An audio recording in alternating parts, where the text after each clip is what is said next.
AITA for not agreeing to a name change for my daughter, despite her father wanting one. My ex and I were engaged, living together, and planning on trying for kids after the wedding. The wedding got delayed and I found out I was pregnant shortly after. My ex freaked out, insisted it couldn't be his baby because he wasn't ready to be a dad, that this was all happening too fast and wasn't how we planned it, and said he needed some time to think everything over. He then moved out, blocked me, and didn't answer any kind of attempted contact for 10 months. Our child was born without him there and I named our daughter, Elizabeth Laura Smith, without his input. Elizabeth because I like it and it reminds me of my favorite book character. I work in literature, Laura after my grandmother, and Smith is my surname. My ex has reached out. He said he waited this long because he wasn't sure how far along I was when we were together, but he figured the baby had to have been born by now. I said that his timing was a little off, because she's 5 months old. X has said he's planning to sort out custody. We've not discussed logistics yet, but he's unlikely to get anything before she turns 1. He asked if I'd named her yet, and I told him what I'd named her. X then said he hates that name. He thinks it sounds old and stuffy. He says that as his mother, Mary, has recently, November 2019, passed away, he wants to name our daughter Mary. He says Mary must be the first name and that I can have either Elizabeth or Laura as the middle name. I made clear, in no uncertain terms, that I will not change her name. I hate the name Mary. I hate how it sounds, both alone and with Elizabeth/Laura Smith on the end of it. Plus I didn't like his mother, either, though I didn't remind him of that. X said that if we're going to co-parent then I have to learn to compromise and this is the place to start, and that it's unfair that I got to choose both her first and middle name. I said that if he hadn't blocked me for the better part of a year, he'd have been able to say all of this when she was born. X said that the above is proof that I'm being petty and that he can't undo the past, but I can prevent any feelings of dislike/resentment from him over this name in future, and that as the father he should have a say in his daughter's name. He also says that he's willing to let her be a Smith and not force me to use his surname, which he feels is proof he has already negotiated. Am I the a-hole?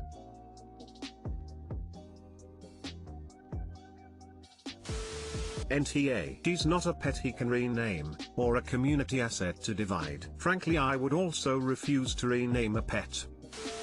NTA. Pretty fucking ballsy of him to get a hold of you when your daughter is 5 goddamn months old and the first thing he does is start making demands. NTA. If he had wanted to have naming privileges, he should have been there for the pregnancy and birth. NTA. You're so far from being the asshole. Don't give him anything. If he wants visitation, he needs to get a lawyer and file a legal petition for paternity. And you hire a lawyer and your lawyers, and a judge, if necessary, iron out his visitation and child support. Your and your lawyer's side should be that your ex fled when he knew you were pregnant and shouldn't have custody. His visitation should be supervised for a significant length of time so he can demonstrate his ability to parent. And he needs to pay child support. There's a good chance he'll ghost you again when you tell him to have his lawyer call your lawyer. But definitely do not just hand this man your baby, nor change her name because he wants it changed. Edited to add, thank you for the awards. There's a good chance he'll ghost you again when you tell him to have his lawyer call your lawyer. I'll contact someone and arrange this. I kind of hope you're right, but I also kind of hope you're wrong. I want my daughter to have a dad, but I need to know he has his shit together. AITA for sabotaging my little brother's food on purpose. My little brother is 18. I'm 20. I'm staying with my family for the holidays and thought it'd be a nice time, but I forgot that they treat me like a housekeeper. I do almost all the chores and I don't mind if it's my chore. Obviously, if I notice the dishwasher's full, I empty it. If I cook, I clean up. If I make a mess, I clean up. However, if my little brother makes a mess, he makes me clean up. If I refuse and tell him to do it himself, he tells my parents and they side with him and just bug me until I do it. My brother also asks me to cook for him. He pulls out brownie mix and is like, make this. I always am like, sure, I can make it but you have to help. He gets mad and says I helped by taking out the box. And when I refuse to make stuff for him or tell him to make it himself, he'll throw a fit and tell our parents. Lately, he keeps asking me to make stuff and I get frustrated going back and forth about why can't he make shit himself or just ask our parents. So I make the food he asks, but I always add stuff he doesn't like. Coincidentally, he hates a ton of stuff I love to eat, so if he asks for brownies and refuses to help, I put nuts in it. He hates them and I like them. He came over to see the brownies and got mad at me and told me he hated nuts and can't eat the brownies anymore. Just said, "Too bad, make it yourself next time or help me and tell me not to put nuts in." I thought he'd learn his lesson to at least help, but he keeps asking for stuff and I just keep putting stuff in that he doesn't like. He finally got fed up and said he's not eating because I keep making stuff with stuff he doesn't like. I just shrugged and told him to make his own food then. He told my parents of course and they just told me to stop being an asshole and make food for him. It was my last day at home so I just told them to make food for him if they're so concerned before I left. Now my parents are upset with me and my brother is angry with me and I am wondering if I was too petty.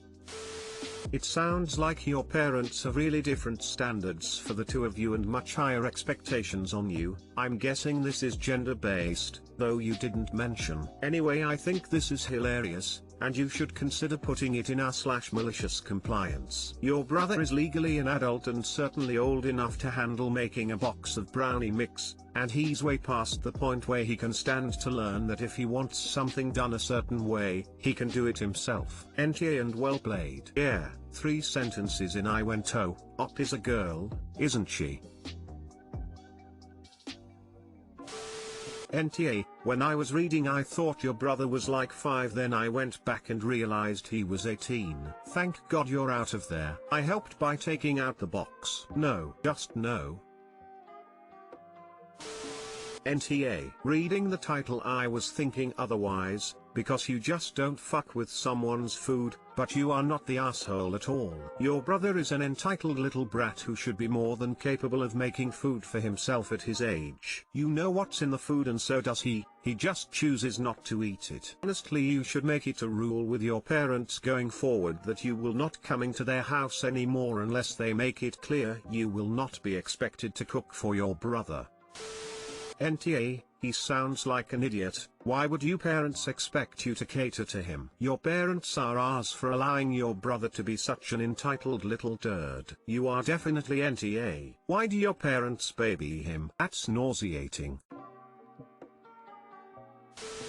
AITA for not telling my new foster parents about the money that my late foster mom gave me, even though she needs surgery and can't afford it. I'm 15 meters and I have been in foster care since I was born. From what I'm told, my mom was really young and her parents made her give me up for adoption, which realistically turned into me bouncing around foster homes my entire life. My mom wrote me a letter that I'm surprised was even given to me, explaining everything. She basically said that I was the most today I fucked up thing she ever laid eyes on and that she is sorry that she couldn't keep me, as her parents wouldn't allow it, and that she hopes I search for her someday, which I plan to. Her parents can go fuck themselves though, because they'll never be family after putting me through this. In 15 years I have been in 3 orphanages and 19 foster homes. Most families give me up after receiving their first state paycheck, but few have held on to me for a few months. My last foster mom was perfect. She loved me.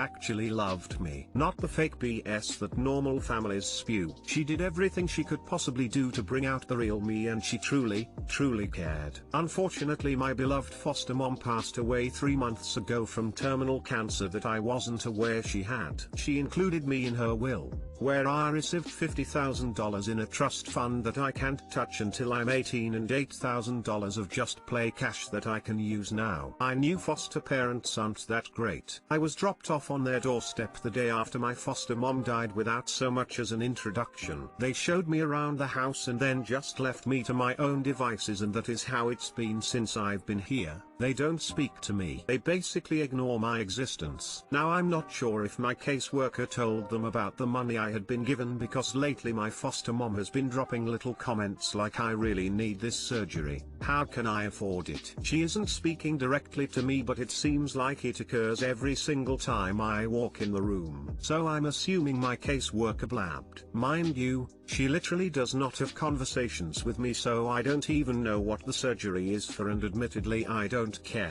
The reason I feel like an R is because I have this money and could help her out with the surgery, where she is technically helping me out by putting a roof over my head. But at the same time, I know this home will be short-lived as well, and in a few years I will be 18 and forget these people exist, much like they do with me now. And I know they already get $750 a month just to have me here. AITA?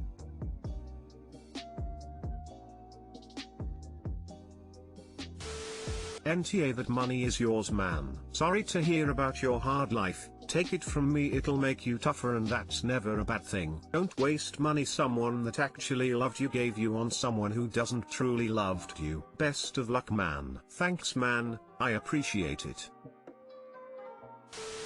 NTA, keep that cash, kid. It'll be a huge head start in life for any kid not from wealth, let alone someone who's been dealt your hand. Don't feel guilty, your foster mum loved you. She gave you that for you, not these people who are just like all the other foster parents you've had. These people are adults, and they can do what adults do and sort out their problems themselves, rather than trying to subtly manipulate you, the kid they're meant to care for. Foster parents like that make me sick. Best of luck for your future, bud. You seem like a great person. It says a lot that you're even considering helping these people when by the sounds of it they've done little more than house and feed you. Your foster mum would be proud of you wanting to help these people, but I'm sure she'd also say what I'm sure you'll hear from this thread: keep that cash. Thanks. I truly appreciate your response.